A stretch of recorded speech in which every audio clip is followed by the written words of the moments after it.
Fala galera, tudo bem com vocês? Eu sou o Rick Vieira, aqui mais um vídeo do canal. No vídeo de hoje, vamos falar dos dois primeiros episódios da quarta temporada de Titãs, que é mistura de refresco com um pouco de macabro, com tensões e tudo que a gente sempre espera de Titãs. E a gente teve um pouquinho isso junto, sabe? Uma lembrança da primeira temporada e foi bom.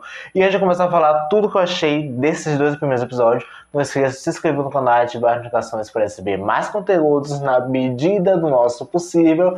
E também nos sigam nas nossas redes sociais. Gente, esse começo foi, como eu falei, teve um sabor, sabe, de calmaria, de paz, uma coisa que a gente já queria de Titãs em alguns momentos, é que a série conseguiu, sabe, trazer pra gente, pra, sabe, ver melhor como é que esses personagens interagem sem tantas problemáticas à sua volta. E foi uma interação maravilhosa. No começo temos o Corey com o Dick, as conversas deles ali maravilhosas, sabe? Essa relação finalmente ganhando frutos, sabe? Tornando-se cada vez mais íntimas, eles livres para poderem se entregar a um relacionamento, mesmo tendo a equipe dos Titãs. Um ponto bem interessante desse começo é as habilidades do Gar, que estão tomando cada vez mais força e também um peso na temporada, já que, por muitos acontecimentos que eu ainda vou falar, isso vai ser a chave de todos os acontecimentos. A gente vê ali ele transformando seu braço em tentáculos, né, e ganhando meio que a partida naquele momento. É uma coisa bem divertida e até interessante, já que na outra temporada a gente viu essa falta de controle, e aqui ele já tem uma certa consciência dessas habilidades, o que é muito bom, porque, né, depois de 3 temporadas não tenho controle, aí você me pega demais, né? Mas, enfim, a gente tem uma pequena introdução ali do Lex Luthor. O que eu devo dizer é que essa introdução foi boa, mas sempre falta algo, sabe? É porque a gente já é acostumado, porque o Lex Luthor tem esse negócio, esse que, sabe? Esse poder, essa tensão, essa carga que ele sempre é mostrado nas outras produções. E aqui meio que foi quebrado um pouquinho e ficou um pouco desgastante, mas não tirando o peso que ele teve nessa trama logo nesse primeiro episódio, né? E ainda mais o ator que conseguiu literalmente caprichar e entregar um Lex Luthor um pouco diferente, mas ainda na essência do que ele aparenta nas demais produções. A gente tem também a introdução da própria matriarca do caos, né, com o seu nome social, que é Bennett. E eu devo dizer a vocês que, assim, o Lex saber meio que indiretamente as reais intenções dela não me surpreendeu, mas ao mesmo tempo eu queria, sabe, que ele falasse alguma coisa assim, ó, eu sei quem você é e você vai embora. Mas como o Lex Luthor é tipo pessoa de poucas palavras, ele é bem direto ao ponto. Então, eu vou te demitir, isso aqui e tal, tudo bem, acabou, vai embora. E a gente já sabe que ela ia voltar em algum momento, mas não como foi mostrado. Mas ao mesmo tempo, essa questão, né, desse local é muito interessante, porque é o local, né, de Azaret, né, de renascimento do Trigon. Então a gente vê que as finalidades do Lex com isso já é outras, porque é revelado durante a produção que ele está à procura de burlar a morte, ou seja, procurar a imortalidade. É um ponto muito chave em algumas fases, né, das produções. Nós vemos o Lex literalmente procurando essa imortalidade, ser cada vez mais forte que o próprio Superman e evitar que ele, né, morra sem ter visto o seu grande algoz cair. E outro ponto que eu devo falar que é assim, eu gostei partes, mas é sempre ruim. E o Titãs não consegue acertar muito, mas a gente aceita o que veio. É a introdução do próprio Irmão Sangue, né, que é o Sebastian. Eu devo dizer que foi uma coisa assim um pouco, sabe, meio blé, mas que precisava ter um capricho melhor. Eu acho que ele não poderia ter essa profissão que ele tem ali, mesmo, né, sendo uma outra forma ali para ele conseguir chegar onde ele quer, mas poderia ter uma outra área de profissão que eu acho que ia ser mais impactante do que essa que foi mostrada pra gente. Mesmo esse mostrando um personagem antes de transformar no Irmão Sangue, eu acho que ainda faltou muita coisa, porque o Joseph é um ator incrível. Quem já assistiu The Originals e já viu ele em participação em Termo Parodalhos, entende muito bem o que eu tô falando, e você tem um começo assim dele, você vê que é um, tipo assim, pegou um ator bom, mas com um roteiro que não vai ser tão bom futuramente para esse personagem, mas que ele vai dar tudo de si para transformar aquele personagem no grande personagem. Então, eu espero não me decepcionar, mas já tenho certeza que eu vou me decepcionar muito em alguns momentos, ainda mais com esse personagem. Mas foi uma coisa bem interessante, né? As questões do sangue tomando força, até o vermelho tendo mais impacto na trama, foi um acerto muito bom. Mesmo eu acho que essa coisa de macabro, essa coisa da morte em si, que é um grande sacrifício, né, para poder dar forças para esse grande mal que está dentro do Sebastian renascer e aí sim começar as coisas, porque a partir do momento que o Sebastian tem esses sentimentos, já é o indício de um presságio que até a própria Rachel sente, então já liga o ponto desses dois personagens a uma jornada que vai ser um pouco complicada e eu não sei, porque pelo que eu já vi não vai ser tão legal, mas ao mesmo tempo vai ser interessante. Vamos esperar chegar para a gente poder dar um peso maior a esses momentos. E a gente agora vai para a Star Labs, que eu devo dizer que foi muito melhor a Star Labs da série do que a da própria Flash. Então, né, é uma coisa complicada que eu tô revoltado, mas vocês vão entender depois quando vocês assistirem. E aqui é muito interessante porque a gente vê muitos pontos chaves da temporada. Primeiro, o traje do Montano finalmente está pronto.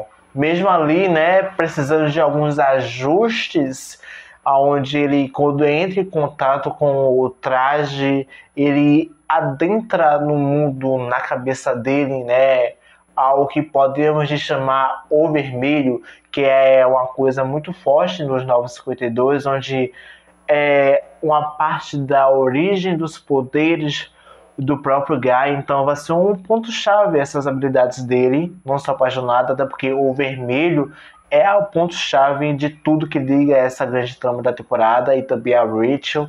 Então vai ser interessante a gente compreender junto com esses personagens até onde vai e com seus limites e o que ele precisa fazer para liberar todas essas habilidades. Mas aqui é onde a série erra muito, é porque a gente só ouve falar pelos personagens que ele se transformou em um gorila e entre outros animais. A gente tava aqui o que? A temporada, 3 temporadas: tigre, serpente, morcego. Agora, quando a gente queria um momento maravilhoso onde a gente poderia ver as transformações, a gente simplesmente não teve, só teve tudo destruído e pronto, foi assim. É assim que você vai ficar mentalmente destabilizado, querendo ver como é que seria essas transformações. Mas, por um outro lado, a gente vê que a Corey também esconde segredos eternamente, até porque a gente descobre partes dos potenciais poderes que ela carrega. E uma coisa muito doida é porque, ao que foi contado, ela não exerceu nenhum terço das habilidades que ela tem, ou seja, ela não exerceu nem 10% da sua força vital para poder, sabe, jogar ali. E é muito interessante porque uma teoria minha é que parte das habilidades dela vem da magia. E essa coligação com que a forma que esses poderes se manifestam nesses 2 primeiros episódios já reforça muito isso. Então você vê a Corey a Rachel e o Gar tendo uma ligação importante nessa jornada e que no final pode ser interessante, mas ao mesmo tempo não pode ser. Então vamos esperar respostas aí do roteiro e também da forma como a narrativa vai se comportar diante de tudo isso. E ainda dentro do laboratório, né, a gente vê o Tim Drake meio que empolgado, né, porque teve uma pequena conversa ali com o Dick, onde ele, né, achou que ia ganhar o seu traje, mas ele só ganhou o bastão. Mas esse momento é bem interessante porque ele e o Bernard, que é o seu interesse amoroso nas HQs atuais, meio que começam a ter uma troca de olhares, uma relação bem interessante, no entanto que ele até tira fotos depois ali para poder mostrar para ele, que é bem interessante. E uma coisa que agora a série começa a ficar mais tensa é quando o próprio Luthor, sabe, muda a autofrequência e chama sua cria para ir até ele para conversar com ele. Mas não contentados com isso, né? Até porque Titãs não é Titãs sem fazer as coisas do seu jeito e botar os seus grandes líderes ali à prova e mostrar o porquê eles são líderes. Até porque, uma coisa, a Corey aqui foi uma coisa linda, sabe? As habilidades dela de luta é maravilhosa, essa força, esse poder, mas ainda assim, o diálogo dela com o Luthor foi o ápice para mim. Foi uma conversa assim, sabe, de intelectuais, sabe, grandes reis conversando. Foi isso que eu senti e eu achei isso maravilhoso. E ainda mais pela Corey, pelo tudo que ela passou, e ainda mais o Luthor, sabe, enfatizando esses momentos. Fica assim, ok, pode ir embora, depois a gente retorna aqui. Mas um ponto que eu devo conversar com vocês que me deixou um pouquinho espantado e ao mesmo tempo reflexivo foi que a gente é tão acostumado a chamar o Dick de Dick Grayson de Asa Noturna, né, ou do grande Robbie Prodígio, o Garoto Prodígio, que a gente esquece que o nome verdadeiro do Dick é Richard. Então foi uma coisa assim que me pegou e eu fiquei, gente, como é que eu pude esquecer? Como é que a gente pode esquecer esse pequeno detalhe, cara? E é muito interessante, é porque o Lex Luthor não se refere aos grandes como os grandes. Ele literalmente chama a eles pelos nomes civis dele. Ou seja, só o Superman, né, que ele chama de Superman pelo todo o peso que ele tem. Então, se ele quisesse, ele poderia chamar toda hora de Clark, mas não. Aqui ele chama o nosso Asa Noturna de Richard, que é muito interessante porque ele não costuma conversar com alter egos, ele costuma conversar com pessoas. Então, o Dick, o Richard, é a pessoa com quem ele conversa. Mas aqui, a cena de luta dele com os ninjas, eu devo dizer que foi quase apoteótico, mas foi uma coisa primorosa, deu um sabor, deu um frescor aqui, a gente fala assim, aí a gente entende o porquê que ele é o garoto prodígio. Isso é fenomenal demais, gente, é sério. Mas como o Luthor não dá um ponto sem nó, ele é um grande manipulador e isso foi mostrado com força, a gente descobre que ele tem pouco tempo de vida e que chamou o nosso Connor porque ele queria, né, que ele tomasse posse, conversasse, lubridiou a cabeça do bichinho, que eu devo dizer que, olha, se não fosse tão bilulu das ideias, eu caía direitinho na lavadora dele, viu? Mas, como a Corey sempre fala, ele é manipulador, mas a decisão final do Connor é o que conta no fim das contas, e não o que eles falam ou deixam de falar durante a trama. Então, um ponto bem interessante, né, dessas decisões do Connor é que, diante de tudo, a única pessoa que entende o Connor de verdade é a Corey, porque ela compreende o que é, sabe, não se encaixar e tentar se reconectar, buscar seu verdadeiro eu. Então, para o Connor saber quem ele é de verdade, então ele vai ter que descobrir sozinho por conta própria. E isso é muito interessante nessa nova jornada do personagem, diante de tudo que ele vai passar, ainda mais em Metrópolis, que é a grande cidade do Superman. Então vai ser um ponto de perspectiva legal a gente ver o que vai se tornar o nosso Superboy. E eu espero muito que ele ganhe um traje também final, porque é uma marca bem interessante desse personagem. Apesar daquilo ali ser chave, mas eu queria um traje bem legal das HQs, que vai ser demais. E para finalizar o primeiro episódio, eu devo dizer que a morte do Lex Luthor, pra mim, foi uma coisa muito, assim, meio furreca, mas com toda essa ligação que ele criou, né, com a vida dele, fez até jus. Mas, assim, me lembrou muito a primeira temporada, aquela morte, né, jorrar sangue, sabe, seus óculos internos explodirem assim. Foi uma coisa meio tenebrosa, mas também mais impactante de tudo isso foi a conversa que ele teve com o Connor, sabe, muito decisiva, o que me fez ficar um pouco triste, e ainda mais pelo ponto de perspectiva do Luthor. Então, mesmo que essa conversa não tenha resultado em nada e a morte deve ter, né, entregado peso, uma coisa que ficou muito forte nisso foi que ele, tipo assim, fala, ok, eu sou o único que não posso julgar você, mas as outras pessoas vão julgar por um pequeníssimo erro. Então, cara, isso aí mexe no cara de tantas formas que quando começa o segundo episódio é uma coisa de louco, sabe? Você vê o cara completamente destabilizado, vê um dos pais, né, se eu morrer, e ainda você vê como é que as pessoas tratam pela perspectiva que o Luthor trouxe para ele. É uma coisa muito interessante que, mesmo assim, sabe, te deixa um pouco decepcionado, porque poderia ter melhor trabalhado, mas deixar esse ponto isolado, sabe? Então, meio que frustra um pouquinho, mas a relação do Dick e da Corey aqui,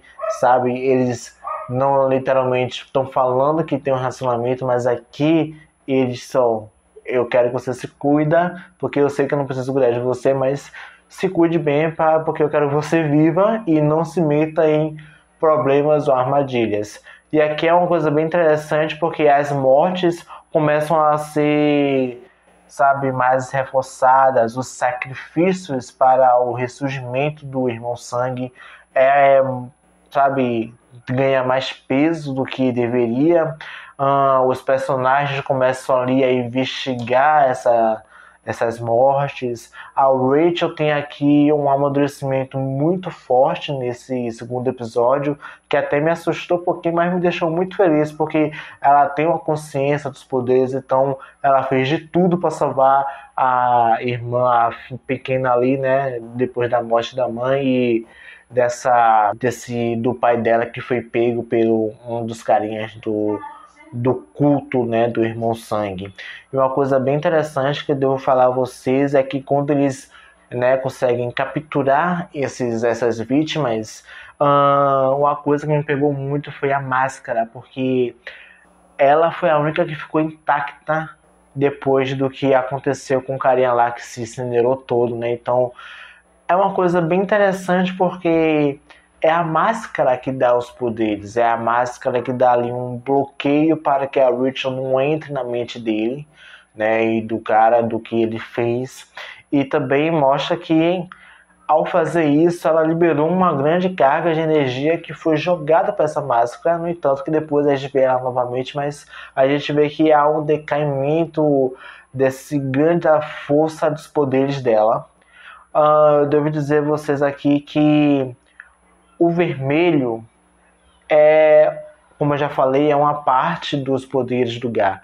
E aqui, quando ele começa a ouvir essas vozes, é mais como se fosse um subconsciente dele falando: para de lutar com suas habilidades, se permita a ir mais além. E eu acho que aqui, depois disso, ele pode ficar totalmente verde, sabe? Se transformar na medida do possível e ter um controle total das suas habilidades por completo, não só por fora, mas também internamente. Isso vai ser um ponto-chave da temporada. Aqui também as habilidades da Corey também podem indicar isso, já que a gente vê ali, né, que o Lex Luthor tá ali, vamos dizer, como o próprio Connor disse, né, que ele não estava atrás dela, mas sim de um segredo que ela esconde, que nem ela mesma sabe. Então, talvez possa ser a magia que faz parte das habilidades dela e que também vai ser um ponto-chave dessa temporada. Eu espero não estar errado, mas ao que tudo indica aí pela narrativa da série, possa ser que sim. Uma coisa que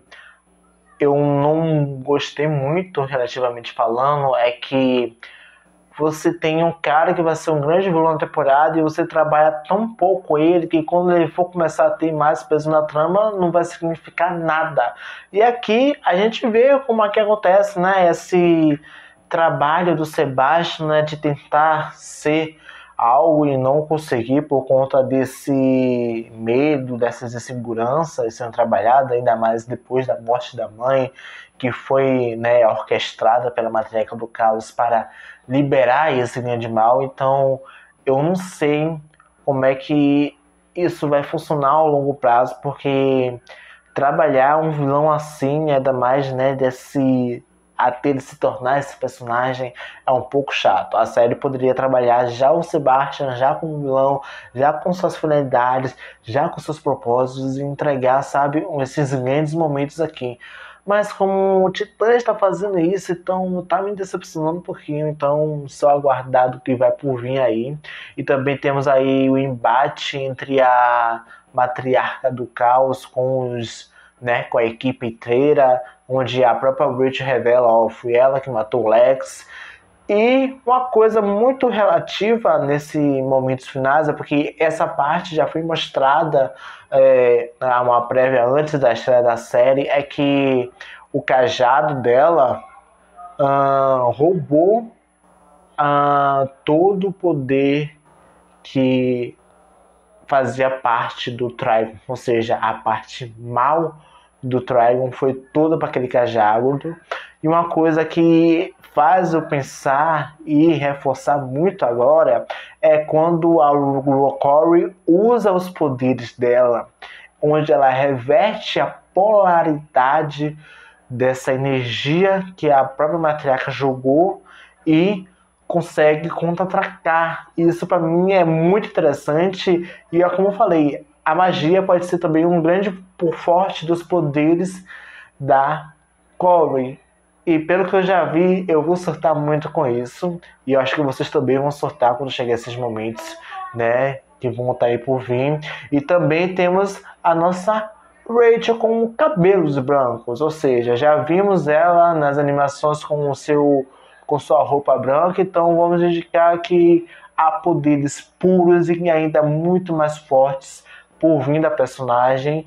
Que ela não perdeu os poderes, tá, gente? Ela só tá ali em um novo nível de habilidades que vai ser bem trabalhada ali ao longo da temporada. Então eu acho que ela vai ser útil, mas não vai ter tanta força até quando chegar no final da temporada, porque, né, a Rachel é a Rachel, então eles sempre vão apelar pro final para essa personagem. E por fim, temos o nosso Sebastian ouvindo o chamado, né, do seu culto, Zarametres, Itos, para ele ir até o local. Ou seja, o grande mal está nascendo. E quando nascer, vai ser bom ou chato ao mesmo tempo. Só com o tempo que a série vai definir isso pra gente. Os próximos episódios muito surtos, devem dar muito peso aí à jornada do Pia e o Vermelho, como eu já falei.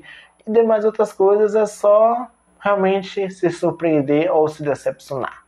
Então, gente, eu espero que vocês tenham gostado desse vídeo. Não esqueça de se inscrever no canal e ativar as notificações para receber mais conteúdos. Curta, comenta, compartilhe, siga nas nossas redes sociais e até a próxima. Tchau!